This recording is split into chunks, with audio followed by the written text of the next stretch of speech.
Computer. So I realized it started recording. Oh my God, computer. What a start to the podcast. Welcome back to the podcast. Hope everyone is doing good. As always, I am back with Laura. We are back for another Q&A podcast. We said we were going to do these on a monthly basis, and I don't think that quite happened, has it? I think it's been like, maybe 2-3 months. I don't think we've done one since I've been here. I don't think we've done one since you've been here. For the people who don't know where here is, Laura, where are you? Yeah. Where have you moved to? Have you moved to Dubai like all other fitness influencers? I mean, at least I'd maybe get some sun. But no, unfortunately not. I'm in Glasgow now. I live in Glasgow. I am Glaswegian, as they say. So not only is this the first podcast with you as a Glaswegian or whatever, you just said, it's the first podcast where you're not on like a shitty little tiny computer. You've upgraded, haven't you? I have upgraded, and you know what, I'm actually kind of not really enjoying how good the camera is. I'm like, please don't It's too good. It's too good. Yeah, it's too good. But how much different does it feel when you go from like a little MacBook screen to this? Literally, I was doing my check-ins. So I was at my sister's on Wednesday night, so I was doing my Thursday check-ins at hers, and like in my room there, which got like a desk and stuff. And I was obviously on my laptop because I'm not going to carry like this big monitor about with me. And I was like, this is horrible. Like, I don't like this. No, whenever I've taken it like on the train or like when I went to Dubai, I was like squinting, like, how did I function on this for like 2 years? Like, how the hell? Oh, it's such a game changer. And I feel like an influencer when you're like, so Lucy, where did you get your iMac from? I was like, well, I got mine from Very. Use Lucy 10 for discount. I wish I could give you.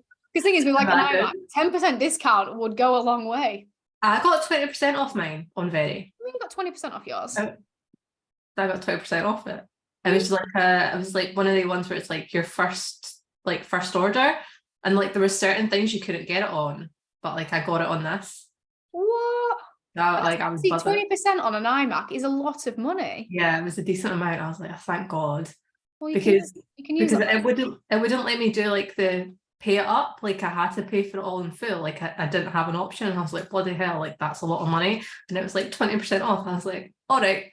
Well, you can use that 20% off towards my birthday present. There we go. Yeah, that's what I'll be doing. That's exactly what I thought. So Q&A, we got questions from you guys from Instagram, some anonymous because you're not brave enough to ask us. It's okay, because you know that we'll probably go in on you if you get a question we don't like. And yeah, no, we wouldn't do that. But we respect the privacy, respect people's might want to ask things anonymously. So I'm going to go first with one that wasn't anonymous on Instagram. If I can find, I've had that many notifications through because I'm so like Instagram famous now. Just go on your story and like click on it that way. Yeah, I could do. I'm getting I feel like I'm getting famous. Like my following is growing. I think I've gained like 250 followers in like the last week. So I feel like I could be, pending a sponsorship soon, right? Yeah, 100%. If only Facebook had that way, because I've gained I'm on 45k followers on Facebook. That's freaking, if that was Instagram, I'd have a sponsorship by now. I wouldn't be having to pay for my own supplements at this point. Hey ho. Okay, so first question I got was from Kelly, which says, what is the number one thing in your coaching which gets your clients results? Well, can I just say, when people listen to us and implement what we ask them to implement, yeah, you can really. I guess it's implementation, isn't it? It's just action taking. Yeah. Implementation that gets results. It is that magic C word, isn't it? It's consistency. Yeah, 100%. Because we can only do so much. Like, we can give you the calories you need to be on to be in a deficit. We can give you workouts, step goals, blah, blah, blah, whatever else. But if you're not going to actually action those, then you're not going to get results. Yeah. And I think as well with consistency can kind of be, there's a bit of a blurred line as to what it is. Like for us, consistency isn't being 100% with every single tick box every single day. It's giving your best effort to what we ask of you every single day. Yeah. And not letting, okay, I missed my steps today, which means my week's ruined, lead to then tomorrow being like, well, screw it, I'm not going to do anything. It's being able to be consistent with giving your best efforts every single day. And that is what will lead to that long-term success. Like, we don't ever expect anyone to show up to every check-in doing absolutely everything. We don't. But we expect people to have at least given their best to every day, because that is what's going to allow you to move forward into the next week. Yeah, 100%. Because obviously, like I say to my clients sometimes when they've maybe not been able to do their steps every day, or they've maybe not managed to get all their workouts in, like life happens, things get in the way, and we can't help that. But as long as you're doing all that you can, then that's all we can ask. Like if you've had like a really busy week where you've been working like, I don't know, 10, 20 extra hours than you normally would, then yeah, you might not be able to fit everything in that week. But as long as you're, you know, if you can keep on top of your nutrition, if you can keep on top of your steps and maybe just missing a workout, like that's not gonna, in the grand scheme of things, it's not gonna have like a massive impact on you. No. So And I yeah. think one thing that maybe we do a little bit differently or a little bit more of that helps with results is we never just look at things as face value of the training and nutrition, but we look at the mindset and mentality as well. And we help with clients with reformulating those thinking patterns, because it is easy when you have come from like a place like Slimming, because a lot of people come to us from like Slimming World based backgrounds and places like that, where if they've gone to their Slimming World, they've gained a pound, their consultant is trying to dig us to find as to where they've gone wrong. Whereas we don't do that. We're trying to help reframe thinking patterns to be like, right, well, if we have gained a pound this week, it's okay. It's not the end of the world. If it is something that maybe we could improve on, we always look at it as a positive rather than a negative of, well, you should have stuck to your calories. It's like, well, what can we do to try and make it easier to stick to your calories next week? Or if you have gained a pound, to reframe those thinking patterns to know that that is not the end of the world, and there maybe is a lot of other markers of progress that we can still celebrate that is moving you closer towards that goal, which is going to help to remove that all or nothing thinking of, well, I've gained a pound, it's over. It's like, well, it's not over. It's not over at all. Yeah. So we dig a lot into that mindset, mentality, thinking patterns, as well as just the actual like calories, training, nutrition, because a lot of people do need to undo those negative thinking patterns and way of thinking to move forward. And I think that is something that's a game changer for us as well. Yeah, absolutely. And obviously like that 1 pound weight gain could come from anything. Like it doesn't necessarily mean that you've, you know, quote unquote cheated on your diet. Like you could be stressed. Have you slept well? Are you like, where are you at with your cycle? Have you been training like a good few days in a row? Inflammation from training, things like that. So yeah, it's just not taking that scale weight as like the be all and end all. Yeah, and it is hard to break free from that when you have come from, especially some of the people we've got, like when I asked them on consult, how long have you been dieting for? And like since I was 16, and they're in the 30s, 40s. That's a lot of years of being married to that number and having so much value on that number. It isn't going to change overnight. And that is where it does take, we provide a lot of education on the scale and a lot of reframing of thinking patterns in order to shift that belief about the scale. Because when you can break free from that and detach from it, and you're going to enjoy the process more, because you're not just focused on it's like, no, I'm going down, it's like, no, I'm going down.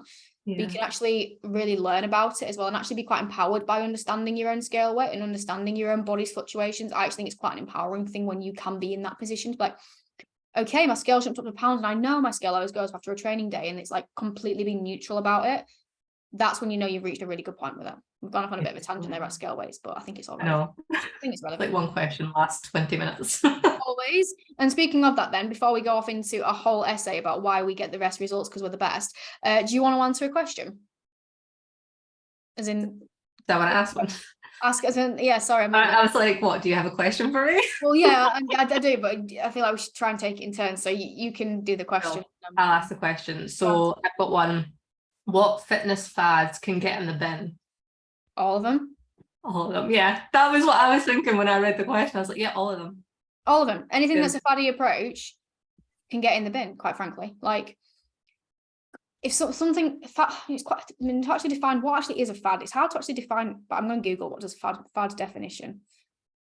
You know what, like the thing to remember is like all these sort of fad things, so like your diet clubs, your like keto, your intermittent fasting, like everything like that, it all comes down to a calorie deficit. Every single one of these things is putting you in a calorie deficit. You don't have to like cut things out and do certain things.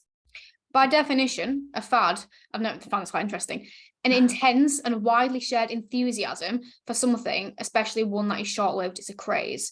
So it's like it's like a craze, it is a hype. And like Laura said quite rightly there, everything does the exact same job. It's just, why make life harder for yourself? It's just glamorizing it. And all of these, if you look at an approach and think, wow, that looks quite dramatic, or it feels like it's a completely big shift to what you are doing now, and you mentally know in your head you can't do this for life, it's not going to breed the long-term success that you want. And most people, I'd say 95% of people who come to work with us want the long-term success. I want to lose weight and I want to keep it off. We occasionally will have the people where it is a shorter term thing, but if it is long-term results you want, you need to think long-term. So fads wise, they can get in the bin, because all they do as well is they just fuck people's relationship with the process and with their bodies and with the scale and with food. Because then people have these really high expectations of, I should be losing weight really, really quickly. I need to do drastic extremes. And it's hard to then move into something when they first start with us, very rarely is it very dramatically different what we ask them to do. And I think people sometimes think, well, how the fuck is this going to work? Because I'm not really doing anything. I'm not really changing much. But that's the point. It is a short-term gradual lifestyle change. And that's what leads to the long-term results, rather than cutting out all carbs. Yes, because you're removing a food group, of course you're going to lose weight. But what kind of life is that? Yeah. I'm all about that carb life. That's what I mean. It's stupid. Dreaming of my bowl of oats I'm going to have after this. Yeah, man.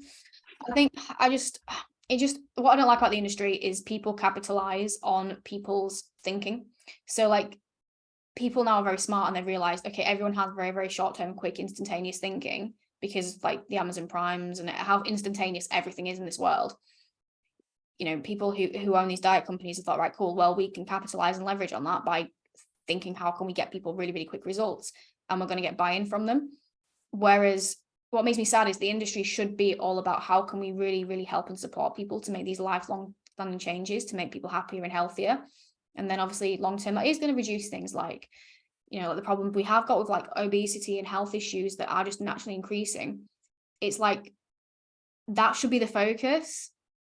How do we help more people to like not in the first place get to that point? You know, education in schools, but all these things require more money in long term. Whereas everyone's like, nah, screw it. I just want to be a millionaire now, so I'm going to just try and do something that's going to get people quick results and get me quick money. Yeah. And that's kind of where the world's gone, and that is really sad. Yeah, it's pretty crap. Pretty depressing, really, isn't it? Yeah. What a world. What a world. Right, I'm going to go on my not gonna lie and have to filter through the stupid questions that are the app questions. You can turn that off. How do you turn that off? I can't remember, but I've done it. Settings. I feel like it's in the settings. Not love messages off. Yeah, off. And then it stops sending them. Oh, okay. That's been a game changer. Yeah, because they're so annoying. Yeah, man, they're really stupid. You look so like, nobody can see you, but you look like you're so like focused on finding a really good thing. I can't decide if some of them are the app or if some of them are genuine, because it's like a fine line. I'll tell you, hit me with them. Well, this one is definitely not from the app. You have to give one up forever, whey protein or cream of rice. Which one are you giving up? I'd probably give up cream of rice, and this is my reasoning, right? I can have oats instead. I go through phases with cream of rice where like I'll have it all the time, but then I'll switch back to oats, whereas whey I have every single day. You see, I'm going to answer this question and be quite sneaky, because they've said whey protein. I actually don't eat whey protein at the moment. I use plant-based protein. Therefore, I'm happy to give up question. Therefore, I'm happy to give up whey protein, because technically I pretty much have. So right, any form of protein then. Yeah, okay. That is really, really hard actually, because I do eat both pretty much every day, and I really you love cream of rice. It's actually really, really hard. Oh, I don't want to give up either. I'll probably say the same as you. I would probably say I'd give up cream of rice, as hard as it would be, because you can have like whey protein in oats, and it's nice enough, but I'm not happy about it, put it that way. Okay. That's I'm like telling me that my screen time is really high. But thanks for reminding me. It's all work. That's what I say. It's all work. None of it is no play. None of it's ever mindless scrolling. Absolutely not. Yeah, okay. Okay. Do you have a question, Laura? Would you like to answer my question? Right, so I'll literally have one more question because people are boring and don't ask me any questions. So this one is from the app, but it's not from the app, it's from someone. Advice on just getting started in business, accounts / tax, etc. And I'm just going to throw this question straight to you because since I started working with Lucy, I have had nothing but issues trying to sort out my getting my tax sorted. So anyone that can help me, please let me know, because it has been an absolute bloody nightmare. Yeah, Laura's not had fun with it. I mean, getting started with this, all you really need to do is it's just literally get yourself registered as sole trader with HMRC, unless you're Laura and doesn't let you. I personally, if you're starting and you're not really making that much money, a few hundred quids. That's where I first started. had an employed job and then was earning less than $1,000 from self-employed work. Just put 20% of your income away every single month. It's probably more than you're going to need, but you'd rather have that. And then I would just get an accountant to just do your end of year books. Like, you don't need one on a monthly basis. I had one on a monthly basis. It was fucking pointless. Just pay 100, 200 quid for them to do your end of year returns, and that's it. And that's all you need to do. And then just keep track of all. I would do it on a weekly basis is what I'd still do it. I don't need to do it now because I have apps and stuff. My accountant does it, but it's anything that comes out that you could expense in your business, just keep track of it in some sort of spreadsheet. Or I've always used QuickBooks. I thought QuickBooks was brilliant because it syncs to your bank account, and then every single thing that comes in and out of your bank, you can just decipher whether that's personal use or business use, and then it will actually almost semi-calculate your tax as well. So that's really good. Laura, do you use QuickBooks? No. Oh, I should have told you. I think you should use QuickBooks. Yeah, I think I should use it. It's really good. I don't use it anymore because my accountant basically just looks through all my accounts and will just do that all for me. And then, but yes, I think it's less than a tenner a month. And then literally every single thing that comes in and out of your bank account, you can just say whether that is personal or business use, and then it'll just give you a natural. And it's quite good because then you can see what you're estimated to pay in tax and make sure you put that away. Yeah, no, that sounds decent, to be fair. Yeah, and then the more you then do it, and the more complicated it gets. I'm limited company now. Well, Live Your Life is a limited company. I'm the director of Live Your Life. Sounds so professional. It does, doesn't it? So it's a little bit more complicated when you go limited, but you don't really need to think about going limited until you're earning. I don't want to throw a number out there because I'm not an accountant, but if you're earning a good couple of grand a month and it's growing, then I'd consider moving limited. But again, don't fucking take tax advice from me. I've just done what I've been told. I'm getting started. For me either, because I'm just getting started with business. Just fucking get started. Imperfect, messy act. And this is with everything. Whether this is getting started on a fat loss journey, getting started on a muscle building journey, starting a business, starting to post more content on social media. Imperfect, messy action is always going to do you better than waiting to try and be perfect. Starting a business, I'll wait till I feel like I know a little bit more, or I'll wait till maybe I've got a couple of clients before announcing it, or I'll wait till this. Just do it, because the first things you are going to do with everything are probably not going to be perfect. First time you try to lose weight, you're going to make mistakes. First time you post a reel on Instagram, it's probably going to be shit. But the more you do it, the more you're going to learn and be better. So just dive feet in at the deep end, just go for it, just start doing what you need to do, knowing that it isn't going to be perfect, but it is that messy action that will then allow you to move forward. That was very motivational. I'm not even taking the piss. I'm in the wrong job. I need a TED Talk, me. I swear. Yes. You need a second podcast that's just you being motivational and deep all the time. Just literally speaking in, just giving I could use that, to be fair. I'm honest, I'm ready, let's go. I won't even need I'd literally just be able to take an extract from a check-in, because I swear there's at least one check-in every single week where I just go on this massive deep tangent, and after I'm really sorry. That's 20 minutes. That was 20 minutes, but it's fine. But if you're not fucking inspired to get results next week, I don't know what else I can do for you. But I'd love to do a TED Talk, that would be that is kind of a bit of a mini life goal. I would absolutely love to get into more public speaking. Something that I do really want to do later down the line, and to be able to speak somewhere quite prestigious, maybe a TED Talk, or I don't know, somewhere where there's some important people, that would be really cool. That's Yeah. a bit of an ambition. I'll come and watch you. Yeah, because I'm already starting to get a few things. Like I spoke at the OT, which if you don't know what that is, that's the business mentorship that I'm a part of. I spoke at their event in January. I'm speaking at their event next week as well. That has reminded me I need to bloody get my little presentation together, because I'm literally speaking a week today and haven't done it yet. It's okay. That is not like you. I work well under pressure. I'll do it the night before. It's fine. I'm speaking at an event in September, which is gonna be really, really good. I can't remember what I'm talking about, but again, I've got time to plan that one. But I'd love to do like something really big. Can you imagine me like doing TED Talk? Like, I could, to be fair. Yeah. Yeah. We'll manifest it happening. I'll put it on my my vision whiteboard for maybe not for July. I'm a bit busy in July and August. I got things to do, you know. You know, I've got things to do like every month. So maybe there's no right time, Lucy. There's no right time. Maybe at some point next year. I'd like to say it's like by the end of 2024. That is next year, isn't it? Who even knows now? I think it is. Yeah. That would be really cool. So even like things like, you know, like FitX and places like that where they have people speaking, to have been invited to speak at something like that, that's a mini goal that I'd love to have. Yeah. Well, yeah, you should definitely do that, because then that'll give me an excuse to go watch another show. So, well, two birds, one stone. FitX, if you're listening to this, let me speak at your next expo. Thank you. Thank you. I think they'll definitely be listening. I mean, obviously. Who wouldn't? Who wouldn't? Right, shall I get another? Is it? Did you that was yours, wasn't it? Yes. And that's all I have. So now this is just on you. Okay, that's cool. Oh, interesting question. How do you both promote body positivity?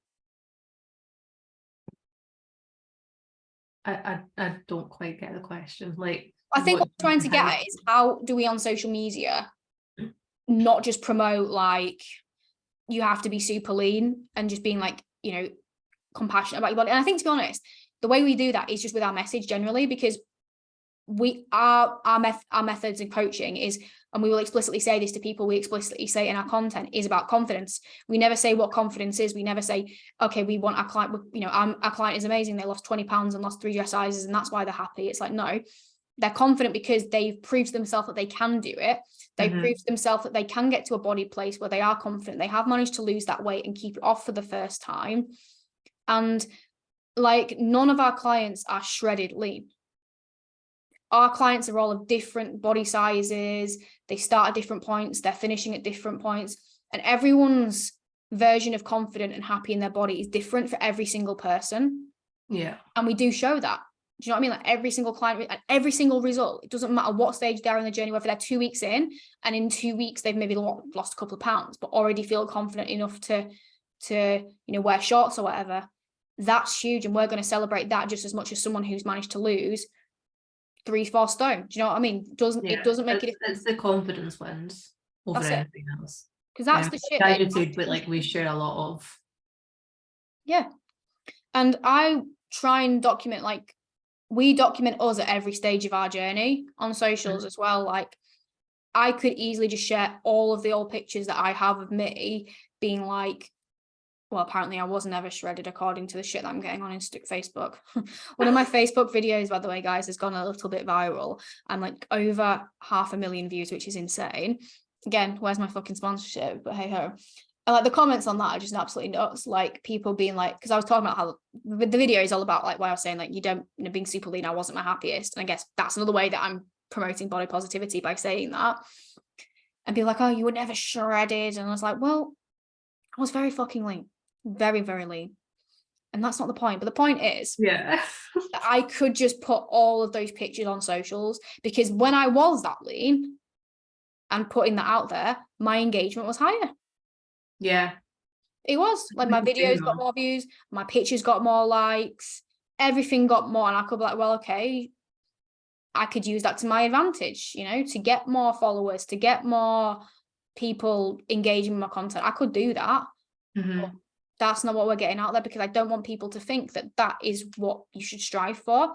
Because I will be completely honest and say, at that point, I probably actually was more body conscious and checked my body more than I do now, because I was so hyper focused on my physique.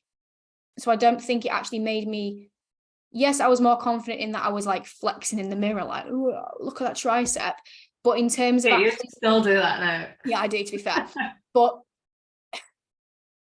it didn't make me feel any better because I was almost more body conscious. So I actually think it was probably more mentally negative than positive being at that position. Yeah. So that's why I don't share it. I think we share, like, so I did a post about it last night, didn't I? Saying like, I don't like this whole, you have to, in a bigger body size or a curvy body, embrace it. Embrace means, it's probably deviating from what you should be doing and you should be okay with that. Well, no, you aren't deviating from fucking anything. It's not about embracing it. It's just about being fucking owning a body that you're in. If you're happy, comfortable, confident here, don't fucking embrace it. Just own it. Yeah, I think, like you say, it would be so easy for us to just share like shit photos constantly, like all the time, and that's it. But I think especially as coaches as well, like it's important for us to share, as you said, like every part of our journey. Like we're not always going to be dieting, and nobody should always be dieting. So we want to share that, like, it's normal to, want to actually purposely, gain a little bit of weight in order to build muscle, if that's what your goal is. Like, you don't have to be striving for this like tiny body that, like, as you experienced, you're not necessarily going to be much happier in any way. No. And as well, with everything that I'm going through at the moment as well, like, I will know there will be other women out there who are struggling with health-based issues, whether it is thyroid, whether it is hormones, whatever it is, food relationships, who are finding their journey to being better in terms of health or whatever hard because of this pressure to be smaller. And I know myself firsthand that that is probably one of the biggest challenges that I'm facing with my journey with it, is that pressure to be smaller. And so for me, like, it's important that I don't actively put anything out there that is that, could be that pressure on people and think that they need to be that, because I don't want anyone else to be in the position I'm in, like being so many years down the line without menstrual cycle, or, people having relationship issues with food because of it. So I think body positivity is hard. It's a spectrum, isn't it? You've got people who are just like hardcore bodybuild, and then you've got these, like, the airy fairy, like, self-love. And I think there is like a fine line with it as well. Like, I don't think it's a problem to want to change your body. I think that is absolutely There's nothing wrong with it. But I also think that you don't want that to become your entire life and be like, I'm going to be happy at X, because, like we've both experienced, you aren't necessarily any happier or more confident there. It's the journey that gets you feeling confident, that journey of, oh my God, I've achieved something. Oh my God, I've worked so hard for it. Oh my God, I've actually been able to stick to something and feel stronger in the gym. That's what makes you feel good. Yeah, 100%. Yeah. Yeah. I think we've, again, gone on a bit of a baby tangent on that one. That's all right. That's all right. That's okay. That is okay. Yeah. That is okay. Let me find another question. It is absolutely chucking it down here, by the way. It's grey here, but we're not actually raining just yet. But yeah, we're a bit southerner, so I will probably just a little bit. Cool. Random one, it says. But what music do you both listen to in the gym? Oh, I'm like heavy music in the gym. I need to have like somebody screaming at me in music form to be like smashing out those PBs. Is in like metal heavy? Yeah.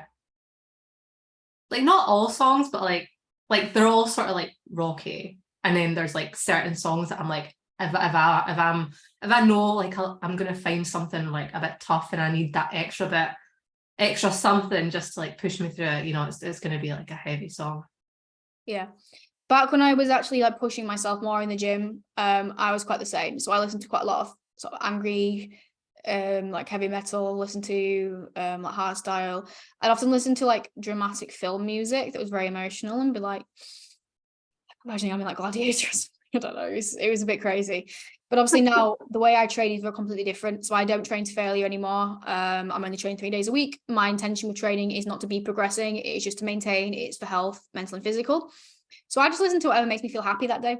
because that's why I'm in the gym. So sometimes that is, I like a bit of rock music. Sometimes it's that. Sometimes it is like really cheesy girl band stuff, like Steps and Girls Aloud. Sometimes it's just like a dance EDM mix. Like I don't really have a style anymore because I'm just putting on what makes me happy, because that's why I'm going to the gym now. Yeah, that's fair. Changes all the time, but yeah, just whatever makes me happy. Deep. Whatever makes me happy. Happiness is everything. As I was listening to our team playlist. So just for context, I don't know who That playlist stresses me out. Yeah. So I think it was originally just for the Shoe Girls. I think originally it started as someone, was it Karen who made it? It's Karen made it, I think. Yeah, Karen. We love you, Karen. Karen made a playlist for the Shoot Girls because we got our team shoot in 2 weeks. 2 weeks today, isn't it? 2 weeks today, yeah. So I think it was originally meant to be like a hype up playlist for like the girls to feel like really boss ass. And then she then posted it into the team chat, and it's a collaborative playlist, so anyone can add to the playlist. So I think like there's a lot, I think about 30, 40 of us have collaborated. There's a lot of people that have like most of the client base, I would say, at least 50% have collaborated or added something, I'm sure. Yeah. But because everyone has collaborated on it, the variety of music in there is absolutely wild. That's why it stresses me out. It's hilarious. I listen to it on shuffle sometimes in the car, and some of the music choice, because the whole point is it's a hype up playlist. Like it's a hype up in the gym, hype up for just feeling boss ass. But some of them I'm like, this is not hype up. Like I feel like I need to Some are a bit sad. I need to find out who's, because actually the thing is, I figured you can actually see who's posted it. Yeah, it tells you who's added songs. And I want to go back through and find when the song comes on and see who added this, because I think we need to have a bit of a chat. This is not going to hype you up. This is going to make you cry. Yeah, and cry in mid-shoulder press. Yeah, and it's just quite funny as well, like because of the generational changes. So then like some people's hype up is like Tina Turner, whereas some people hype up's like fucking RuPaul. And it's like, I can tell you're in your 20s, you're definitely probably more in your 30s without being ageist. But it is really funny, like looking at the different. Yeah, it's mad. It's hilarious. We love you guys. You do worry me. Always. Yeah, you do make me laugh. You do make me laugh. Okay, next question. So I'll get my niggle up. Niggle. Your niggle. Niggle, not gonna lie. Do you feel like you need to stick to the 80-20 rule every single day? No. I guess yeah, like it depends who you're asking and depends what your goals are. Like someone that's more than lifestyle, then maybe. But if you're like solely a lifestyle client, then there is leeway there. Like you don't have to be 100% every day. No, I would say that with the 80-20, like I don't like to see 80-20 as a daily, as it's a daily sort of benchmark, but I'd say it's more of a life thing rather than a day thing, because there's going to be some days, right, where you don't have that balance at all for whatever reason. So let's imagine you've been out for the day more, so you've had to grab and go things, or you've had meals out, or Christmas Day, for example. Well, those days aren't going to be 80-20, but you might have one day where it's just like health city, where you just feel like, you just have loads of salads and fruits and veggies, and I don't even want anything like else, and that's absolutely fine too. I think I like the 80-20 as a good mental framework, because I think when you have like a number, I think it's just more like a general guideline. That's it. It's a guideline, because when people don't really understand the whole like whole food versus processed food thing, because naturally in society now, processed food is more readily available.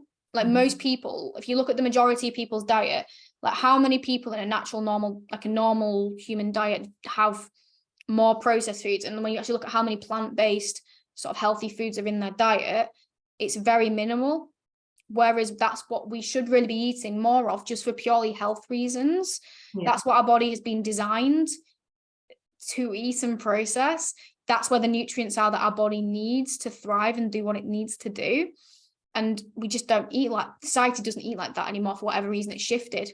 So when you're coming away from this societal norm way of eating into this, it is almost abnormal, but it's what we should be having from a health perspective. It's hard to comprehend.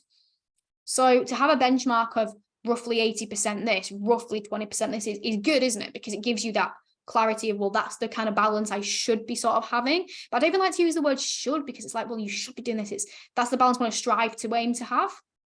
Yeah. And I actually said, like, some days are totally different. Like some days you might be more 50-50, just depending on what is going on in that day and what you've got to do. It's not like you have to be like meticulously planning out your every single day to make sure that you're, you know, only having like 20% of quote unquote bad foods or not as good foods, less nutrient dense foods. Less nutrient dense foods, just foods that you enjoy that, yes, maybe don't have the vitamins and minerals that your body thrives off. But guess what? Food is so much more than fuel. Food is mental, it's emotional, it's social, it's relational. It's got so much more to be enjoyed. It's meant to be enjoyed. It is meant to be enjoyed, absolutely. And like the best diet in the world is always the one that you're going to be able to stick to. Yeah. Yeah. So yeah, I don't think you need to do it every single day. I just think as long as you are getting into those habits of really starting to base more of your diet around plant-based foods, whole foods, because that is what your body should be having it needs those nutrients to thrive and be its best. Don't stress about it being on a day-to-day basis, but just think of it as like an overarching way of eating. And it's just getting into those habits, isn't it, as well? Because if you when you first start to really think about 80-20, over time, you don't think about it, do you? Like, I don't think now, oh, is 80% of my diet this? You don't, because you've just got used to having more plant-based foods or whole food, animal-based foods, and then being able to naturally just incorporate that flexibility on that day-to-day basis, because that's become your norm now. Yeah, absolutely.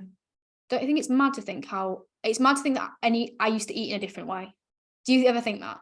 Sometimes, like generally, sometimes I'll think back to how I used to eat and like I feel a bit disgusted and old me. So do I. Ask Laura, I was just like, mate, are you okay? Okay. Can you give an example of like a really bad full day of eating? Not bad. Oh God. An old Laura full day of eating before you do the whole fitness life. Oh, let me think. I can't think of like exact examples, but so maybe having like, so say a weekend, right? Some sort of breakfast roll for breakfast, whether that's like sausage, bacon, whatever, which is fine to have. But then lunch would really depend. I can't really remember what I used to have for lunch, to be honest. I'd maybe like make a sandwich or like have like a toasty or you know what I used to really like, I don't know if everyone calls it this, but eggy bread, where you like dip your bread in egg and like fry it and like shit ton of oil. And then like dinner, like pizza for dinner, and then I'd snack on like sheer bags of chocolate. Like my eating was horrendous. And like you don't realize until you start to build those better habits and actually like think about what are you actually putting into your body. You don't realize, and then like you do what I do and you like think back and you're like, like no wonder that was your norm. You don't realize it was, yeah.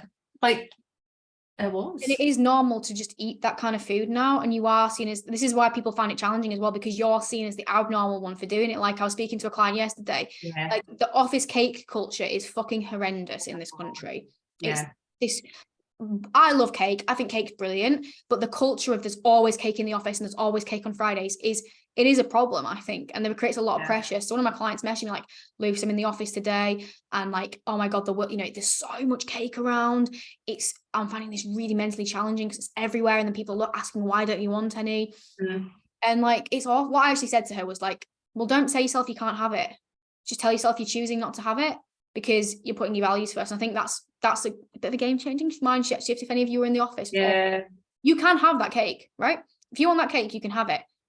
But you're the one in control. You're just choosing not to because it doesn't align with what you want to do right now. Like, nothing to say you can't, because I think when you tell yourself you can't, you want it more. Like, I want it more. You can, of course, you can have it. Go have it. But why aren't you going and having it? Because you putting your values based first. Back now, your value is health or your value is fat loss, and it's just reminding yourself of that. Tangent again, but yeah, the culture is that you do just eat shit, and that's it. Let me think of a really bad, when I was at my worst. I used to have breakfast at home. So that would always be like, this is like when it was really bad. So I'd have breakfast, I'd have a bowl of cereal. So it'd be some sort of usually probably processed cereal, like sugar puffs, cocoa pops, something like that. Then I'd have some toast with like Nutella or... Oh my god, toast and Nutella. Yeah, that was a big one for me. Or like butter. Then I'd go to school, and then you could buy toast from school for like 25p. So I'd always buy that literally as soon as I got there, even though I'd already had breakfast. And it was really bad. Like, when like the butter is actually seeping through like the napkin. Yeah. That was that. And then at like my lunch break at school, you have a break at school. So that would always be like my bag of crisps or my like cereal bar, and I'd probably usually bin my fruit. So school lunches, like we would literally go to like, so we had like a high street just down the road from our high school where we could go at lunch, and we'd go to like the chippy, the Chinese, like Yeah, I went to the chip shop. everything. Yeah. Then on my main bit of lunch, it'd be like the sandwich, over the crisp or biscuit I didn't eat. Sometimes I would have the fruit, usually wouldn't. Really bad, I know. Then I'd come home and we'd have dinner, and dinner's always varied. And to be fair, my family did cook, there was occasionally quite good meals like stir fries, or we'd have like Mexican or curries, but sometimes it would be pizza or like fish fingers, chips and stuff like that. And then I'd always have, I used to really like yogurt, so I'd always have like a Muller yogurt, Muller toffee yogurt. So that's quite good. Oh yeah, Diane. Yeah, you'd all have one of those. And then evenings, yeah, if I wasn't out, because I did actually do quite a lot of extracurricular activities when I was younger, so I'd be out a lot on an evening doing like dance and performing arts. But then if I wasn't doing that, I used to just like literally sometimes get like like bowls like full of granola and just eat it, toast and Nutella. It was just not good. Mad looking back at it. Not good, bruv, not good. And that's not saying that those foods are bad, but it's just that way of eating. It's so unhealthy, and no wonder I just didn't feel good. Yeah. See if I like have a day if I'm like going, I don't know, like I would say have a takeaway, but I tend not to really have takeaways. Like I don't actually know the last time I had a takeaway, but if I was to have like a chippy, for example, like I would feel like terrible after it. And I'm like, was it even worth it? And see, you know what makes it worse? If it's actually a really shite chippy. Yeah, so it's tasty. You need to try like a new one. You feel like you've paid money, you feel like shit, you've eaten shit. It's just like a complete. So we have literally from my window, I can see the chippy here, right? And when we first moved in, it smelled incredible. So like one night we're like, shall we get a chippy? And we got it and it was crap. But I was quite glad, because see if it had been amazing, I'd be like, shall we get a chippy? But yeah, it was crap. But yeah, like it just like now if I eat like, I very nearly said eat bad there, but that's not what I mean. I just mean if I'm eating sort of like more processed foods and that, like I do feel bad, like not bad that I've ate it, but like I feel bad in the sense that, like I feel sluggish and like not really got much energy, and I just want to like lie about. Whereas when you are sort of like having more of that like nutrient dense, like 80% food, then you do feel better for it. But then you don't actually know that until you start doing it, because you've got to actually do it. It's a normal feeling, like if you're used to having, Yeah. Okay, should we go for one last one? Yeah, why not? Cool. There's a lot of hype about supplements at the moment. What supplements do you think people should be having, and what do you think has become overrated? I think we've already answered something that's before, overrated and overhyped, but I think it's worth answering again, to be honest. Nothing is like necessary unless it's like prescribed, I would say. Like you don't necessarily need it. Like supplements are what they say, like it's to supplement your diet, so you want to look at that first, and then if you're not getting certain things from your diet, then you can maybe look to supplementation. But yeah, so like you said, supplement is meant to be there when you reach that point where you're not able to do it from your own lifestyle means or with what's available to your dietary, to then be like, right, okay, let's implement and add this in. I think a lot of people now, the problem is because it has become such like a big thing, and almost like, especially in fitness, quite trendy, which is good. Like, it's good that people are paying attention to it. But people will then want to jump into a supplement before they want to do, again, it's that quick fix thing, isn't it? Right, let's see if I can supplement this, rather than actually go, well, what can I do in my lifestyle to better it? So like, I don't know if you get it in your check-ins, but I'll have it quite a lot, like, oh, sleep's not been good. I mean, what sleep supplements do you recommend? I'm like, well, before we look into your sleep supplements, let's just look at your sleep hygiene practices. Let's look at your wind down routine. Are you scrolling TikTok till like before you go to bed? Yeah, right. Yeah. Fuck supplements. Let's get off TikTok. Is your room dark and cold? No, I've got like, sunlight's through. Right. Okay. So let's try and get some blackout blinds. What are you eating really, really close to bed? I'm having a really, really heavy meal and I'm jumping into bed. Okay, that could be a problem. Or you're not eating like 6 hours before you go to bed. Okay, well, that's not going to help with sleep either.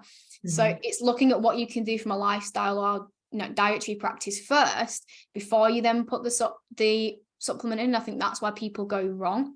Yeah. I also think a lot of people want supplements that are going to, you get some sort of gratification from. So whether that is like a pre-workout, you feel it, or maybe like it's like something where you can have like a nice taste of it. People don't actually want the boring ones that you don't feel anything from. You're not going to feel better tomorrow or taste anything. But they're usually the ones that are actually going to have the bigger impacts. Like omega-3 fish oil, right? They are a pain in the ass because you have to have 3 massive fuck off tablets that are huge. Not the most pleasant experience. I hate taking tablets. You don't feel anything from it. You're not like, ooh, I can feel this hormonal and eye and brain health optimization kicking in. But it is happening because it's an essential fatty acid the body needs. Yeah. Whereas like something like an EAA where, yes, you can't feel the benefits of muscle protein synthesis happening, but because it tastes nice, there's like a benefit to it, an instant one. Or like a pre-workout, you get the, oh, I'm feeling a bit more buzzing, you know? Yeah. It tingles. It tingles, or the energy, the focus.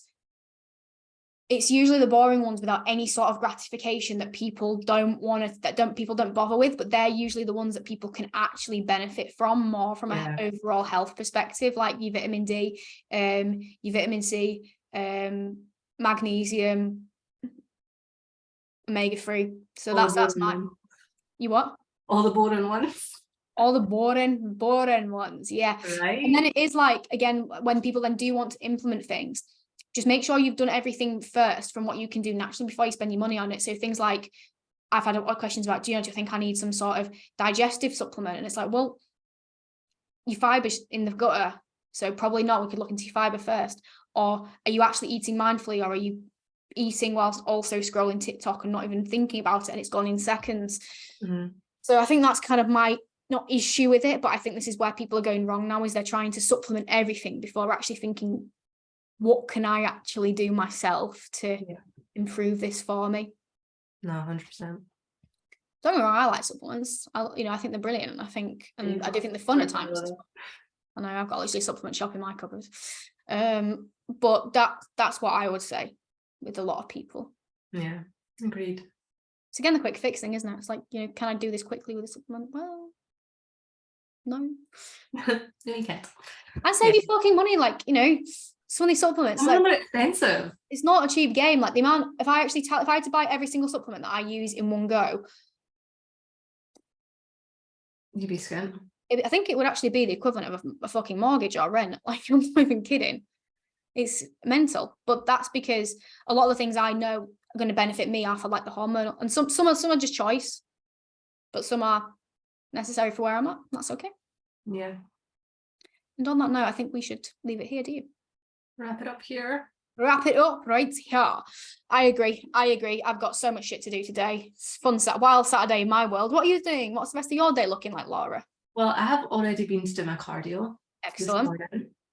So I need to go to the gym, and I've got upper today. Very nice. Got a few little client bits and bobs to do, but apart from that. Yeah, so I've got new client program. I've got all my content to sort for next week. So I always like to do it a week in advance. I've got my July vision board to write up. So I always do my vision for the month. What do I want to achieve? Like, what things do I want to focus on? What things maybe could we look internally to do to improve the business? So I need to write that up because it's still on June.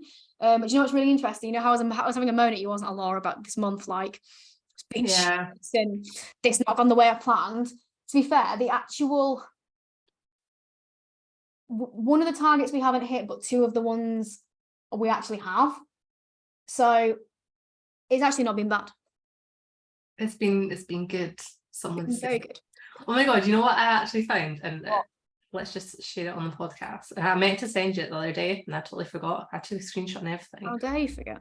Let me find it. Bear with me. Oh, well, always fine. Oh, okay. Have you found it? Oh, sorry. So on the 3rd of January, right, I made a list in my phone of like some goals for the year. Yep. On the 3rd of January. Yep. And one of those goals was become a full-time coach. Oh. Smashed it. Smashed it. Smashed it. Yes, and just to wrap up with what else I'm doing today, I will be going to the gym myself. I actually have a new training program because I'm really struggling with my current one because of my gammy knee. Yeah. So we're trying to work around it a little bit more. So a new split. So today I have got a glute and delt day. So that's what I'll be doing today. Nice. That sounds nice. Very basic bitch, isn't it? Very. Love a good delt day though. Yeah.